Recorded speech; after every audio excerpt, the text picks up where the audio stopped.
Assalamualaikum warahmatullahi wabarakatuh. Kembali lagi di channel saya, Cynthia Halija, mahasiswa Universitas Muhammadiyah Sumatera Utara dengan NPM 2209010282. Pada kesempatan kali ini kita akan bahas mengenai tentang UML. Jadi, apa saja diagram yang ada di UML yang sering kita gunakan? Semuanya akan kita bahas di video kali ini. Langsung saja.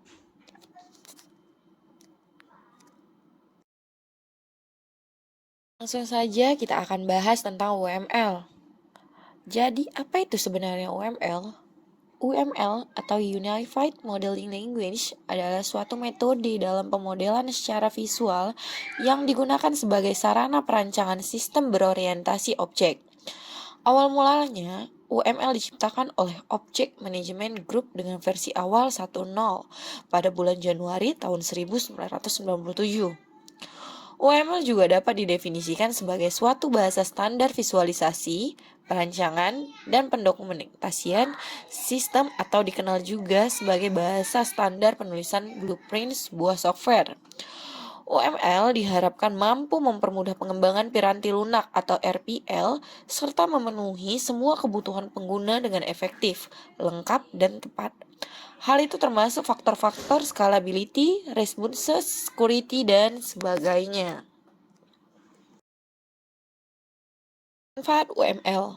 Yang pertama, dapat memberikan bahasa pemodelan visual atau gambar kepada para pengguna dari berbagai macam pemrograman maupun proses umum rekayasa. Yang kedua, menyatukan informasi-informasi terbaik yang ada di dalam pemodelan. Yang ketiga, memberikan suatu gambaran model atau sebagai bahasa pemodelan visual yang ekspresif dan pengembangan sistem. Yang keempat, tidak hanya menggambarkan model sistem software saja, namun memodelkan sistem berorientasi objek. Yang kelima, mempermudah pengguna untuk membaca suatu sistem. Dan yang terakhir, berguna sebagai blueprint. Jelas, ini nantinya menjelaskan informasi yang lebih detail dalam perancangan berupa coding suatu program. Use case diagram. Use case diagram adalah satu jenis dari diagram UML atau Unified Modeling Language yang menggambarkan hubungan interaksi antara sistem dan aktor. Use case dapat mendeskripsikan tipe interaksi antara si pengguna sistem dengan sistemnya. Use case merupakan sesuatu yang mudah dipelajari. Langkah awal untuk melakukan pemodelan perlu adanya suatu diagram yang mampu menjabarkan aksi aktor dengan aksi dalam sistem itu sendiri, seperti yang terdapat pada use case.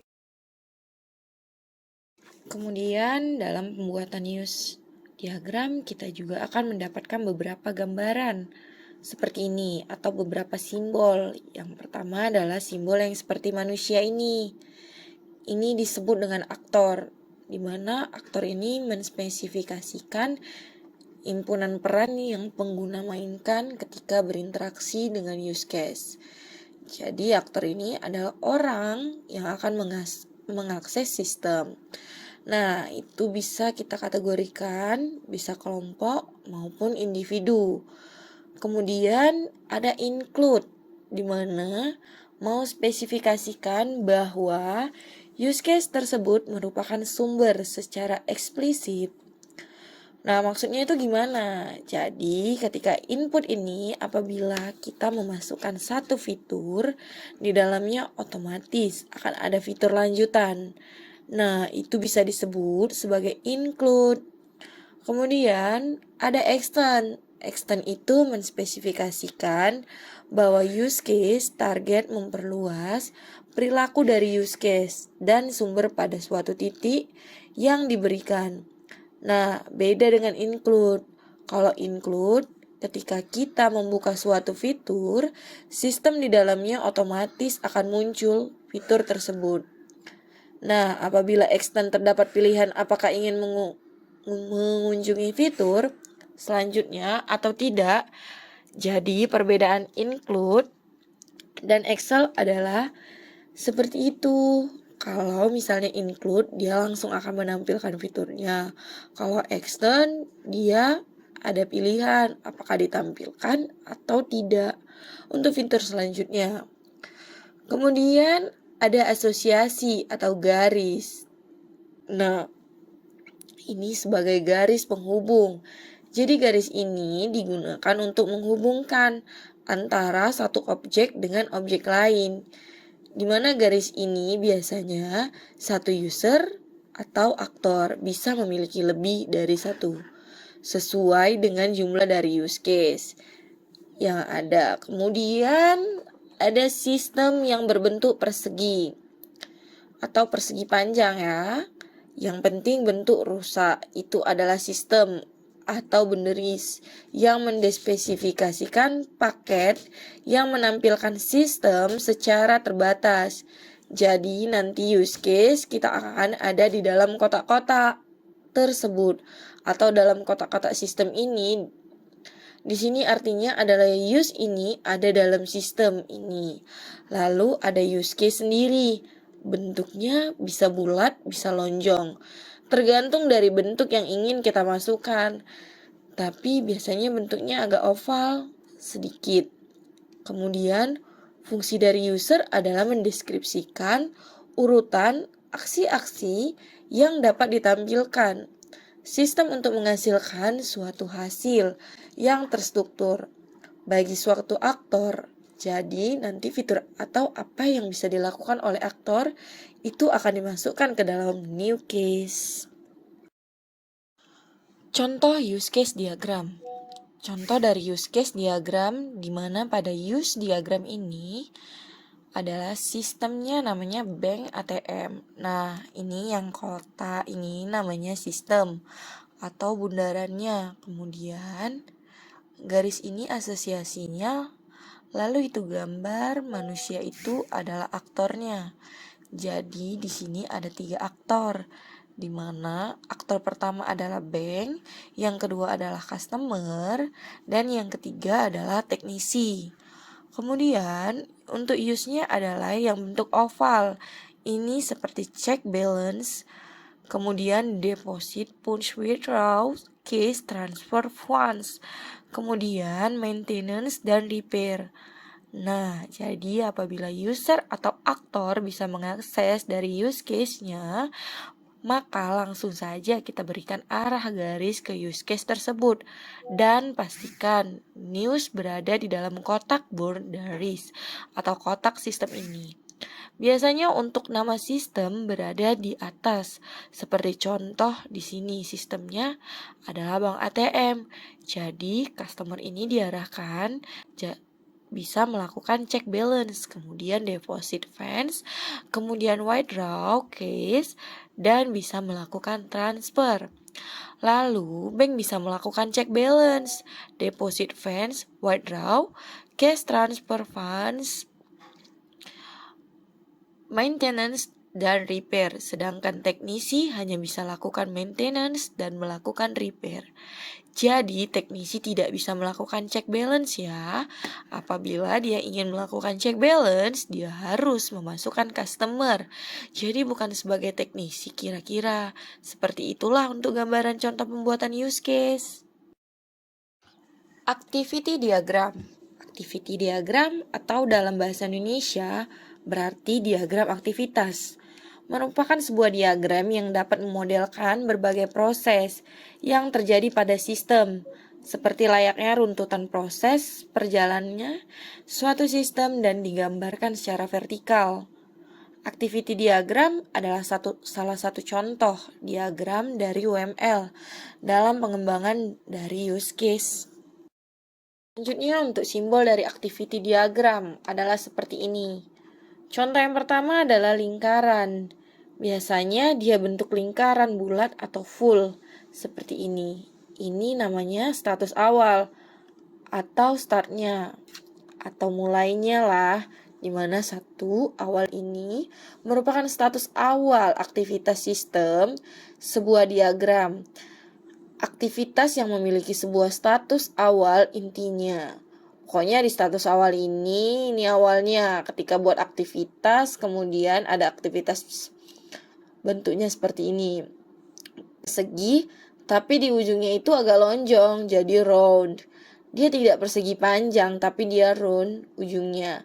Nah, ini adalah aktivitas yang dilakukan sistem. Jadi biasanya dimasukkan menggunakan kata kerja. Lalu ada percabangan atau decision atau loginnya itu ada di sini. Jadi di sini adalah asosiasi percabangan. Dimana jika ada pilihan aktivitas lebih dari satu, jadi kita bisa if, yes, or no. Nah, di sini ada pilihannya. Kemudian ada penggabungan atau join. Nah, penggabungan join ini apabila ada lebih dari satu aktivitas, kita gabungkan, jadi nanti akan ada simbol garis agak besar seperti ini. Atau persegi. Dan dengan isi, nah nanti dengan penggabungan join misalnya ada 3 aktivitas, itu bisa dimasukkan jadi satu untuk aktivitas lanjutan. Di bawah kira-kira seperti itu. Dan selanjutnya untuk status terakhir adalah N-nya. Ini titik N-nya. Biasanya lingkaran 2 kali atau lingkaran dengan titik tengahnya hitam seperti ini sama aja. Lalu ada namanya swimlane. Swimlane ini adalah memisahkan organisasi bisnis yang bertanggung jawab terhadap aktivitas terjadi. Jadi biasanya siapa yang melakukan aktivitas ini ada di atas nama streamline. Jadi untuk lebih detailnya kita akan bahas lebih lanjut. Nah, selanjutnya untuk dalam penggabungan itu ada yang namanya fork dan join. Nah, ini menambahkan bagian yang atas untuk join, jadi bisa ada fork dan join. Dimana perbedaan dari adalah kalau fork dia satu aktivitas dipecah menjadi lebih dari satu, di sini 2. Kemudian kalau join dia menggabungkan lebih dari satu aktivitas menjadi satu aktivitas. Nah, seperti ini contohnya gambarnya. Jadi misal ada 2 aktivitas, jadi satu fox. Ini misalnya. Ada satu aktivitas, jadi 2 kira-kira seperti itulah gambarnya. Di sini ada contoh aktivitas diagram dari sistem pengiriman paket CV Kilat Jaya. Ada pelanggan atau penerima, baru sistem. Di sini ada tata caranya. Yang pertama kita buka website. Habis buka website baru tampilkan halaman. Sistem akan menampilkan halaman website. Terus pelanggan akan memilih menu tracking paket. Terus sistem akan menampilkan halaman tracking paket. Terus pelanggan akan masukkan nomor resi paket. Terus sistem akan masukkan cek data tracking paket. Terus tampilan data paket dan route trackingnya. Kelas diagram. Kelas diagram disebut jenis diagram struktur karena menggambarkan apa yang harus ada dalam sistem yang dimodelkan dengan berbagai komponen. Berbagai komponen tersebut dapat mewakili kelas yang akan diprogram. Objek utama atau instruksi antara kelas dan objek. Kelas sendiri merupakan istilah yang mendeskripsi sekelompok objek yang semuanya memiliki peran serupa dalam sistem. Sekelompok objek ini terdiri atas fitur struktural yang mendefinisikan apa yang diketahui kelas dan fitur operasional yang mendefinisikan apa yang dilakukan oleh kelas. Di sini ada simbol kelas diagram. Gambar pertama garis atau generalization, hubungan di mana objek anak berbagi perilaku dan struktur data dari objek yang ada di atasnya, objek induk. Yang kedua ada garis petak nari atau nari association namanya.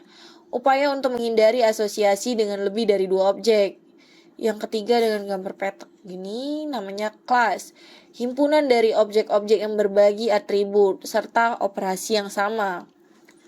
Yang keempat, collaboration. Deskripsi dari urutan aksi-aksi yang ditampilkan sistem yang menghasilkan suatu hasil yang terukur bagi suatu aktor.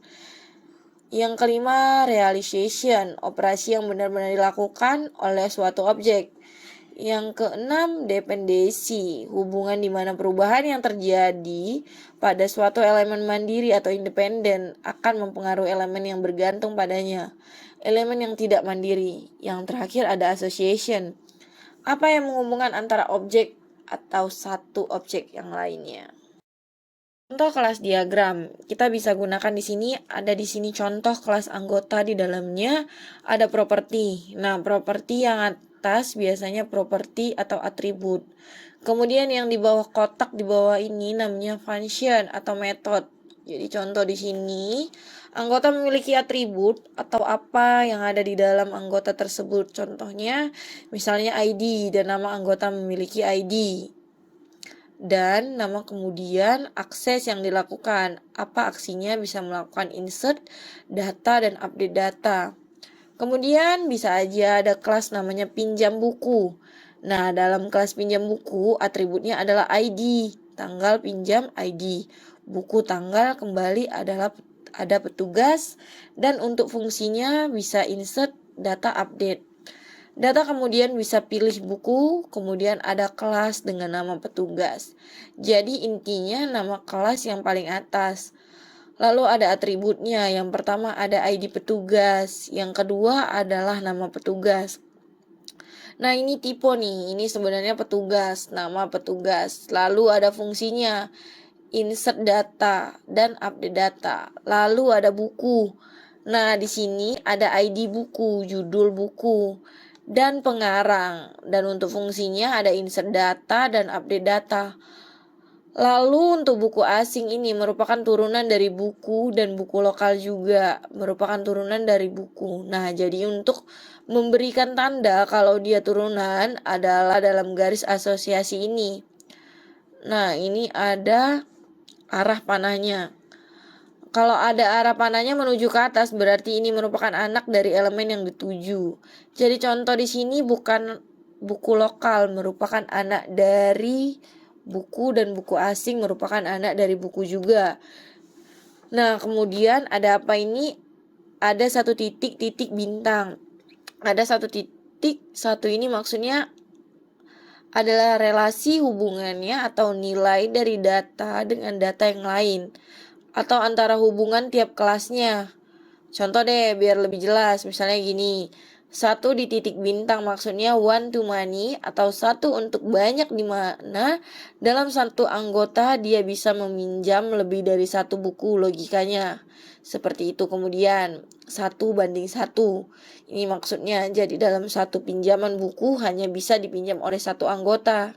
Jadi dalam satu data, jadi pinjam buku ini hanya bisa dipinjam oleh satu anggota. Begitu pula oleh petugas nih, satu pinjam buku dalam satu aksi itu hanya bisa dipinjam, hanya bisa memberikan atau mendapatkan data dari petugas. Hanya satu saja. Sedangkan satu petugas bisa memberikan banyak data pinjaman buku. Begitu pula dengan hubungannya dengan buku, di mana kalau kali pinjam buku hanya bisa untuk satu buku. Dan dalam buku ini bisa dipinjam beberapa kali dalam satu ketika. Memasukkan data kira-kira seperti itu untuk beberapa UML. Yang sering digunakan kemudian software yang dapat digunakan adalah pertama kita bisa menggunakan Draw.io. Ini adalah software online yang bisa kita gunakan untuk melakukan perencanaan UML, baik itu aktivitas kelas, diagram maupun use case. Kemudian ada yang namanya Microsoft Visio yang bisa kita install di komputer kita. Nah, di sini sama juga fungsinya, bisa untuk membuat diagram UML dan masih banyak aplikasi lainnya yang bisa kita gunakan. Jadi untuk lebih lanjutnya bisa di browsing untuk informasi software yang bisa digunakan.